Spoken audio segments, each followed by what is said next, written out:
Ano ka ng piatos, ganito lang siya ginagawa guys. Hexagon tawag ko dito eh. Ang iba piatos, pero magic hexagon tawag dito ng iba.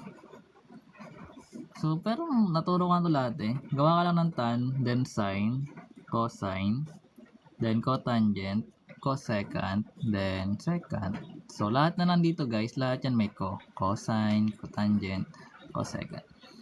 So, pwede mo lang siya i-rotate ng clockwise, counterclockwise, then magka-pass through ka sa 1. Ganun laging sinasabi natin eh. Lagi lang siya naka-over. No need to memorize piatos, derive na lang. Kung lang siya guys, kunya dito ka nag-start, ang sine mo is equal sa cosine over ng cotangent. Pag ganun ka nag-start. O pag dito ka nag-start sa left mo naman, yung sine equal siya sa tangent divided by secant. Pag dumaan ka naman sa 1, ganun din kakalabasan. Yung sine mo equals sa 1 divided by sa cosecant. So, pag pinuro mo siya, parehas lang yan. Basta dadaan ka dyan, lagi lang yan nakadivide. Ito ka nag-start, ang tangent equals sa 1 over cotangent. Equals din siya sa sine over cosine. Equals din siya sa secant over cosecant.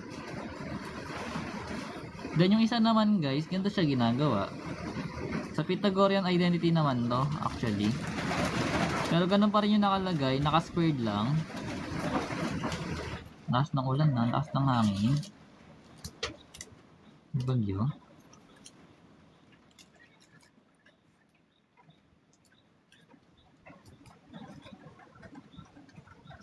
So lahat lang naman to naka-squared actually. Then yun. Squared mo lang siya lahat. Then, makuha mo na yung identities ng Pythagorean. Move ka lang dito guys. Start ka dito, papaba. Then, yun na. So, sa case naman nito, plus lang to, then equal sa baba. Plus lang to, then equal sa baba. Plus lang to, then equal sa baba.